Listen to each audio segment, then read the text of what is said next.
This is Mayank Mishra, your physics faculty, motion education, Muzaffarpur centre. तो आज मैं आपके लिए लेके आया हूं एक एक्सक्लूसिव टॉपिक जो है, आज यहां पर आपको दिख रहा होगा लिखा हुआ मॉडर्न फिजिक्स। तो मॉडर्न फिजिक्स में आज होते तो कई सारे टॉपिक हैं, पर मॉडर्न फिजिक्स में आज हम लोग एक एक्सक्लूसिव टॉपिक को आज देखेंगे। वो है फोटो इलेक्ट्रिक इफेक्ट। आप लोगों ने सुना तो पहले भी होगा फोटो इलेक्ट्रिक इफेक्ट के बारे में, और ये होता क्या है।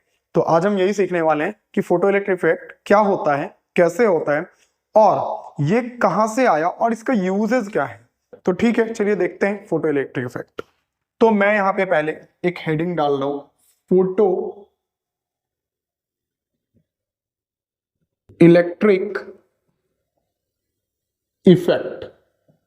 तो बेसिकली ये फोटो इलेक्ट्रिक इफेक्ट है क्या। सबसे पहले तो हम लोग इसके नाम को थोड़ा समझते हैं। इसके नाम में जहां तक मैं देख पा रहा हूं कि लगा है फोटो। फोटो का मतलब अपने को पहले से पता अगर नहीं है तो मैं बता दूं कि फोटो का मतलब होता है लाइट। क्या होता है फोटो का मतलब? लाइट। एंड इलेक्ट्रिक का मतलब, इलेक्ट्रिक का मतलब होता है चार्ज, जो हम पहले से भी जानते हैं शायद। इफेक्ट का मतलब प्रभाव। तो हम नाम को कुछ इस तरह से क्लियर कर सकते हैं कि लाइट के वजह से चार्ज का निकलना, लाइट के वजह से चार्ज का जो इमिशन है उसको बोलते हैं photo electric effect. Okay, the effect of light on any surface of metal that ejects the charge. Charge में क्या, कौन सा चार्ज? तो वो चार्ज रहेगा अपना इलेक्ट्रॉन। कौन सा चार्ज रहेगा? इलेक्ट्रॉन। और इलेक्ट्रॉन के चार्ज को हम जानते हैं वो कितना होता है, 1.6 इंटू 10⁻10⁻19 कूलम। ओके, तो आज देखते हैं कि फोटो इलेक्ट्रिक इफेक्ट क्या है। तो नाम तो अपना क्लियर है। तो बेसिकली फोटो इलेक्ट्रिक इफेक्ट है क्या, ये जो इफेक्ट है वो होता क्या है, आप इसको अच्छे से समझिए।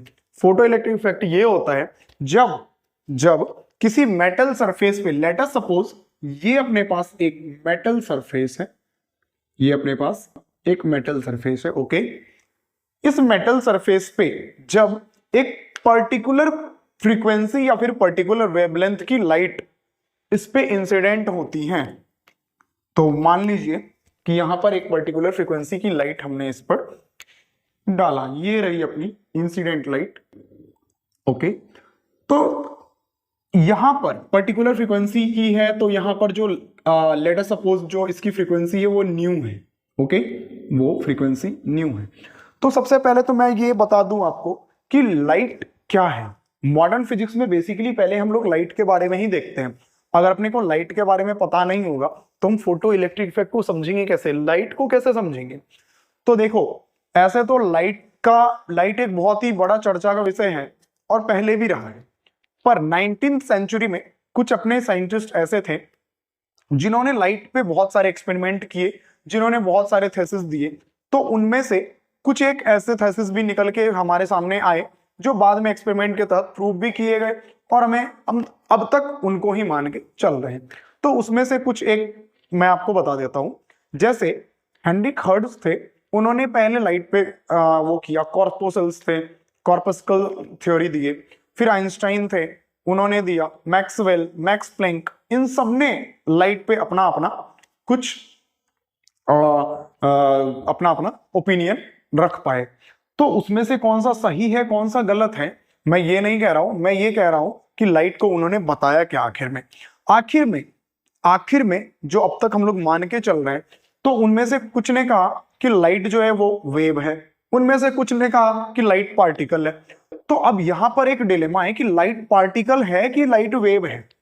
तो सबसे लास्ट में डी ब्रॉगली ने आके ये बात को सिद्ध कर दिया कि लाइट दोनों है। दोनों कैसे है भाई? या तो पार्टिकल है या तो वेव है, पर दोनों कैसे है? तो उन्होंने कुछ सारे एक्सपेरिमेंट से ये भी बताया कि लाइट पार्टिकल नेचर भी बिहेव शो करता है और लाइट वेव नेचर भी शो करता है। तो ये जो फोटो इलेक्ट्रिक इफेक्ट है वो कौन से नेचर को बताने के लिए? लाइट के पार्टिकल नेचर को बताने के लिए आइंस्टाइन ने इस फोटो इलेक्ट्रिक इफेक्ट का एक्सपेरिमेंट को करा था। इससे ये बात साबित हो गई कि लाइट जो है वो पार्टिकल नेचर की। तो मैं सबसे पहले थोड़ा सा ये बताता हूं कि लाइट है क्या। लाइट जो वो एक इलेक्ट्रोमैग्नेटिक वेव है जो बने किससे होते हैं? Packets of energy. Packets of energy is called photon. Okay, packets of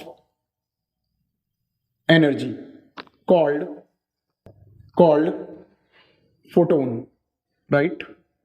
and Maxwell ने इस फोटोन मतलब कि लाइट की एनर्जी को भी डिफाइन करा था। कैसे? तो वो जो लाइट की एनर्जी को दिया, फोटोन की एनर्जी, लाइट की एनर्जी बोले तो फोटोन की एनर्जी। तो लेट अस सपोज, मान लो कि जो लाइट है उसकी फ्रीक्वेंसी अगर न्यू है, तो जो लाइट की एनर्जी होगी वो होगी एच न्यू।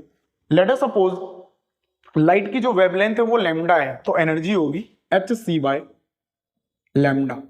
यहां पर एच क्या है? एच है अपना Planck's constant, right, Planck's constant.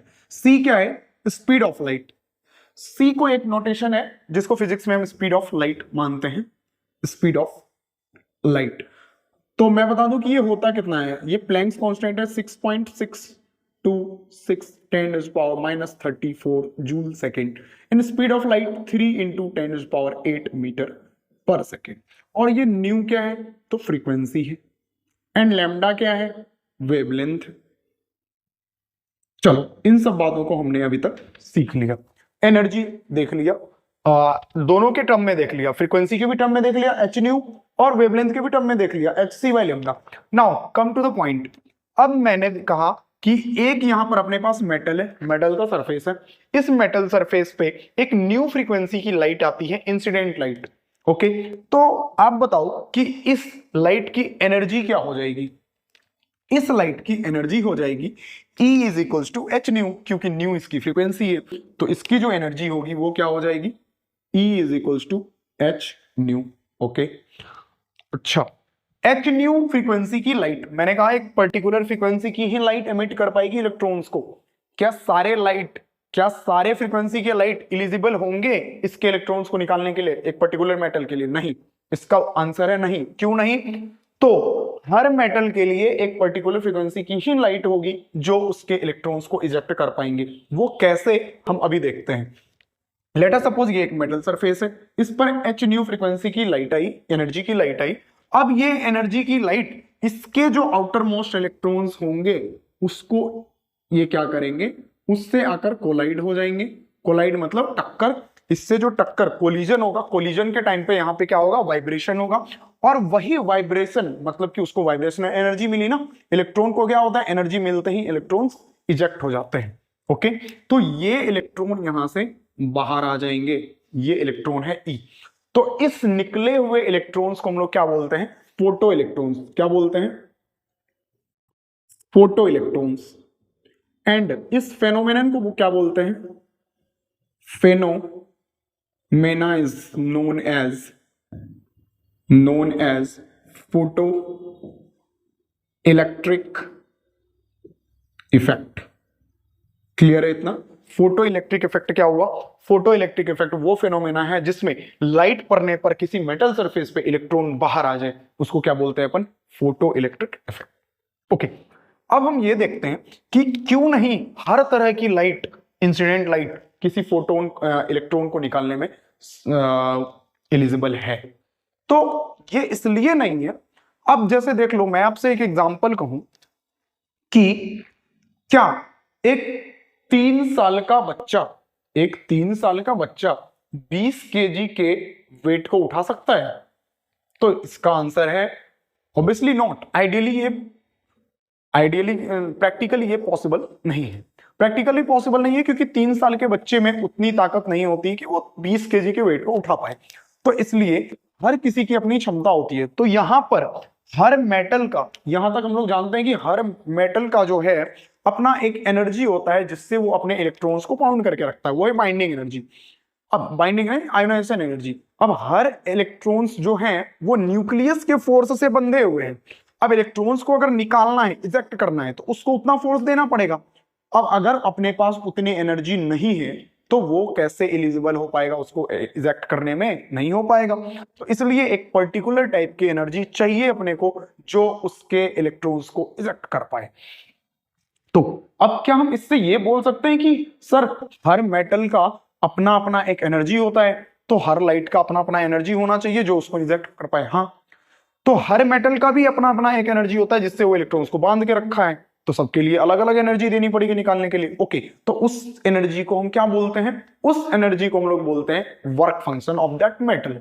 Let us suppose इस मेटल सरफेस को x कैलोरी या फिर x जूल या फिर x इलेक्ट्रॉन वोल्ट एनर्जी देना पड़ रहा है इससे निकालने के लिए। तो ये क्या हो गया? इसका x क्या हो गया? इसका वर्क फंक्शन। तो चलो मैं एक पॉइंट नोट कराता हूं। वर्क फंक्शन क्या होता है? The minimum amount of energy required to eject the electrons from outer surface of the metal is known as work function of that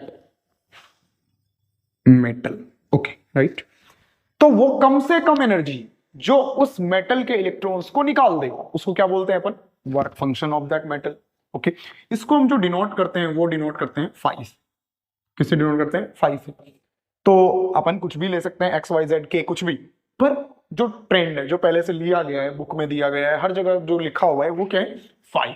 तो अपन इससे कंफ्यूज नहीं होते हैं। ओके, तो इतनी एनर्जी आई है, लाइट कितनी एनर्जी लेके आई? तो एच न्यू या फिर H C by lambda. Okay, अब जो इस पे पड़ती है, निकलने के बाद इलेक्ट्रॉन्स निकलते हैं, और तो जो वर्क फंक्शन है वो इस एनर्जी में से ही लिया जाएगा। जो टोटल एनर्जी है लाइट के पास, उसमें से कुछ एनर्जी कहां चली गई? वर्क फंक्शन में। बाकी जो बचे एनर्जी है वो क्या? अच्छा, मैं एक पॉइंट अभी आपको बताया था कि हर लाइट एलिजिबल नहीं होती है इलेक्ट्रॉन्स को इजेक्ट करने में, ठीक है? और देखो, इतनी एनर्जी चाहिए इलेक्ट्रॉन्स को इजेक्ट करने में। क्या इससे कम एनर्जी होगी तो इलेक्ट्रॉन्स इजेक्ट होंगे? तो नहीं, ऑब्वियसली नॉट। क्यों? क्योंकि वो तो कम है ना, जितना हमको चाहिए उससे कम एनर्जी है, तो कहां से इलेक्ट्रॉन इजेक्ट होंगे? नहीं हो पाएंगे। तो कम से कम 5 इलेक्ट्रॉन वोल्ट एनर्जी चाहिए इलेक्ट्रॉन्स को इजेक्ट करने के लिए। तो लाइट के लिए भी डिफाइन कर सकते हैं कि कम से कम जो लाइट की एनर्जी है वो 5 के जितना होना चाहिए। तो क्या हम ऐसा बोल सकते हैं कि 5 के जितना ही एनर्जी होना चाहिए, मतलब कि जो एच न्यू का वैल्यू है वो 5 के जितना होना चाहिए। तो वो कम से कम लाइट की एनर्जी जो इसको इजेक्ट कर दे, अपन उसको क्या बोलते हैं? Threshold energy. कोरस्पॉन्डिंग फ्रीक्वेंसी को क्या बोलते हैं? थ्रेशोल्ड। यहां पर हम लगाएंगे nu T H. Nu T H क्या है? न्यू टी एच है थ्रेशोल्ड, थ्रेशोल्ड फ्रीक्वेंसी, ठीक है? इसमें मैं लिख रहा हूं minimum frequency to eject the photo electron. क्या कोई डाउट नहीं ना? मिनिमम अमाउंट ऑफ एनर्जी, कम से कम इतनी देनी होगी जो इलेक्ट्रॉन्स को निकाल पाएंगे। ओके, तो ये तो न्यू टीएच हो गया। अगर अपन लिखना चाहें लैम्डा के फॉर्म में तो क्या लिखेंगे? Lambda TH.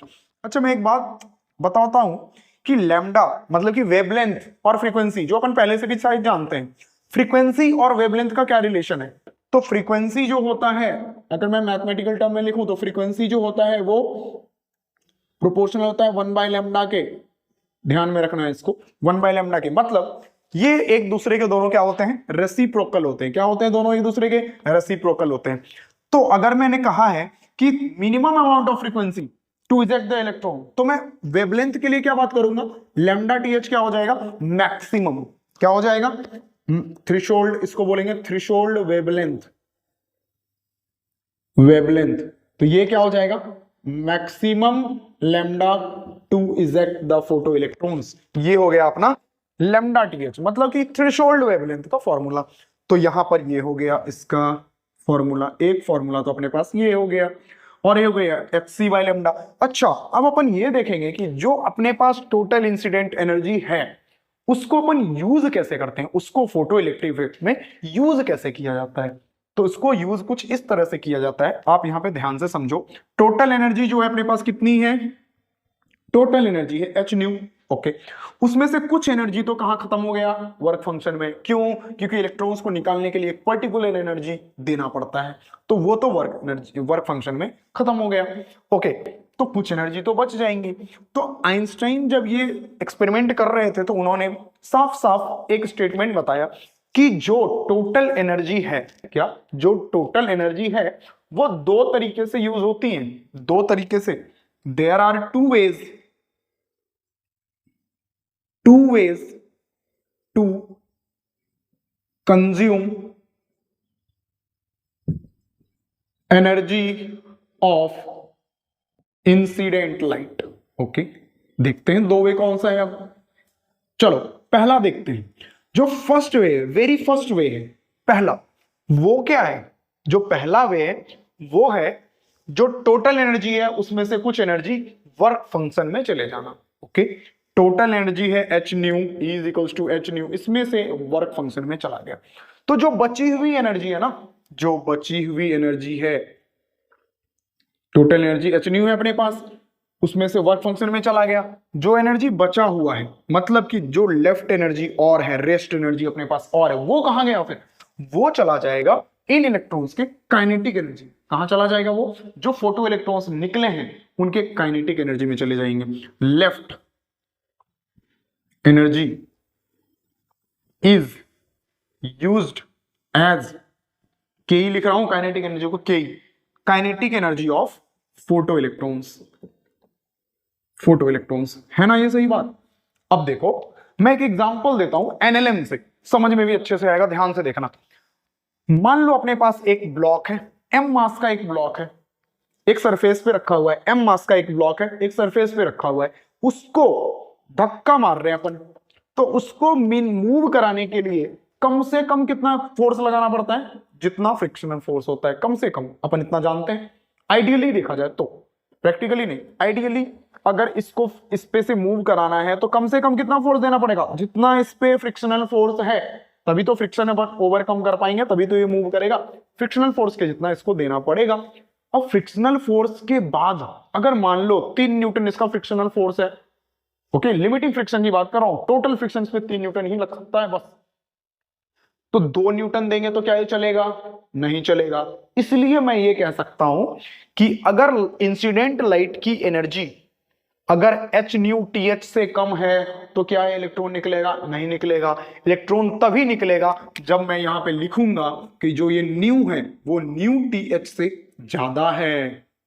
अगर थ्रेशोल्ड फ्रीक्वेंसी से ही कम है तो एनर्जी तो फाई से कम है, तो ये इलेक्ट्रॉन इजेक्ट नहीं होंगे। उसी तरह अब देखो, इस पे से मान लो 3 न्यूटन इसका फ्रिक्शनल फोर्स है, मैं दे रहा हूं 10 न्यूटन, 10 न्यूटन दे रहा हूं, तो 3 न्यूटन क्या हो जाएगा? 3 न्यूटन तो फ्रिक्शन को ओवरकम करने में चला गया, बचा 7 न्यूटन। कितना बचा? 7 न्यूटन। तो 7 न्यूटन को क्या करेंगे अपन?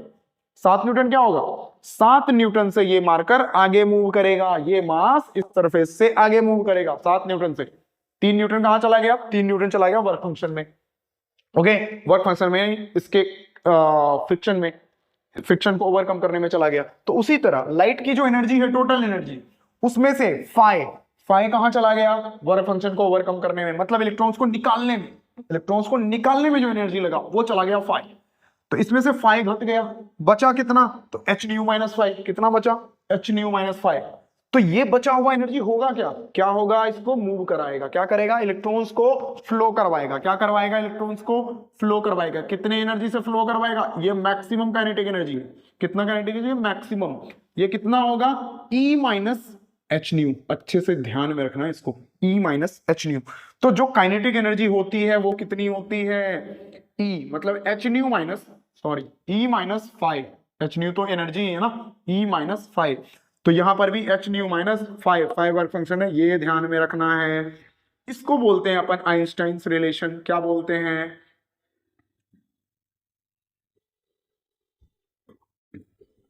आइंस्टाइन्स रिलेशन बोलते हैं। कौन सा रिलेशन बोलते हैं? आइंस्टाइन्स रिलेशन बोलते हैं। क्या बोलते हैं? जो टोटल एनर्जी है, यहां से अपन ये भी लिख सकते हैं, एच न्यू बराबर 5 प्लस के ई। इसको अपन ऐसे बोल सकते हैं, देखो यहां से साफ साफ हो गया ना, जो पूरी एनर्जी है, जो टोटल एनर्जी है, वो दो तरीके से यूज हो गई। दो तरीके से कैसे यूज हुई? पहली वाली वर्क फंक्शन में, मतलब पहली वाली इलेक्ट्रॉन्स को निकालने में, और बाकी बचे हुए एनर्जी कहां यूज हुई है? इलेक्ट्रॉन्स को चलाने में। तो ये क्लियर है? ओके, क्या हम इतना समझ पाए अब तक? चलो एक बार हम लोग रिकॉल कर लेते हैं शुरू से। एक मेटल है अपने पास, लाइट जो आती है कुछ एनर्जी लेके आती है। अगर न्यू फ्रीक्वेंसी की लाइट है तो एनर्जी कितनी लेके आएगी? H new. लाइट इस पे इंसिडेंट होती है, इंसिडेंट के बाद होता है कोलिजन, किसके साथ? फोटोन्स। ये क्या है? फोटोन्स। लाइट क्या है? Photons, packets of energy, photons. Photons का कोलिजन होता है इलेक्ट्रॉन्स के साथ। तो ये एनर्जी ट्रांसफर कर दिया किसको? इलेक्ट्रॉन को। इलेक्ट्रॉन क्या होता है? एनर्जी मिलते ही बाहर निकल जाता है। कहां निकल जाता है? सरफेस से बाहर निकल जाता है। ओके, सरफेस से बाहर निकला तो उसको कौन सा इलेक्ट्रॉन बोलते हैं अपन? Photo electron. अच्छा, क्या हमेशा बाहर निकल जाएगा? नहीं। तो फ्रीक्वेंसी जो है लाइट की वो कितनी होनी चाहिए? न्यू टीएच से ज्यादा। समझ पा रहे हैं आप? वर्क फंक्शन से ज्यादा एनर्जी होनी चाहिए निकालने के लिए, क्योंकि वर्क फंक्शन क्या है? वर्क फंक्शन जितने एनर्जी से इलेक्ट्रॉन को बांध के रखा है, कौन? न्यूक्लियस। तो निकालने के लिए भाई उतना तो देना पड़ेगा। तो फाई के जितना एनर्जी होना चाहिए निकालने के लिए, तो उस पर्टिकुलर फ्रीक्वेंसी को क्या बोलते हैं अपन? न्यू टीएच, मतलब थ्रेशोल्ड फ्रीक्वेंसी। और करस्पॉन्डिंग वेवलेंथ को क्या बोलते हैं अपन? न्यू लैम्डा टीएच, मतलब थ्रेशोल्ड वेवलेंथ। ओके, इतना फ्रीक्वेंसी से लाइट की एनर्जी होनी चाहिए तो ये इलेक्ट्रॉन निकल जाता है बाहर। उसको कौन सा बोलते हैं? Photo electron. इस फेनोमेना को क्या बोलते हैं? Photo electric effect. The minimum, अब देखो वर्क फंक्शन क्या है? The minimum amount of energy required to eject the photo electrons. Okay, electrons को सरफेस से बाहर निकालने के लिए जो कम से कम एनर्जी चाहिए वो होती है वर्क फंक्शन। अब देखो, मान लो टोटल एनर्जी एच न्यू है अपने पास, उसमें से वर्क फंक्शन को कम कर दिया। क्यों कर दिया? तो ओवरकम करने में चला गया ना। एनर्जी को अपन यूज कर रहे हैं, पहला यूज है कितना? वर्क फंक्शन के जितना एनर्जी खा गया। कौन खा गया? इलेक्ट्रॉन को निकालने में मेटल खा गया। तो बचा हुआ एनर्जी कहां यूज हो जाएगा? बचा हुआ एनर्जी यूज हो जाएगा उस इलेक्ट्रॉन को चलाने में। उसको कौन सा बोलते हैं अपन? रिलेशन देखो, के मैक्स। उसका जो काइनेटिक एनर्जी है इलेक्ट्रॉन का, ये है के मैक्स। के मैक्स बनता है कितना? तो H new total energy minus work function. तो अपन यहां से एक इक्वेशन देखते हैं कि जो टोटल एनर्जी होती है वो दो तरीके से यूज की जाती है। पहला तरीका क्या है? वर्क फंक्शन, मतलब इलेक्ट्रॉन को निकालना। दूसरा तरीका क्या है? इलेक्ट्रॉन्स को चलाना। ओके, आज के लिए अपन इतना ही रखते हैं और आगे देखेंगे। अभी खैर इसमें और भी बचा हुआ है, अपन इसके आगे पार्ट 2 में देखेंगे। Okay, thank you.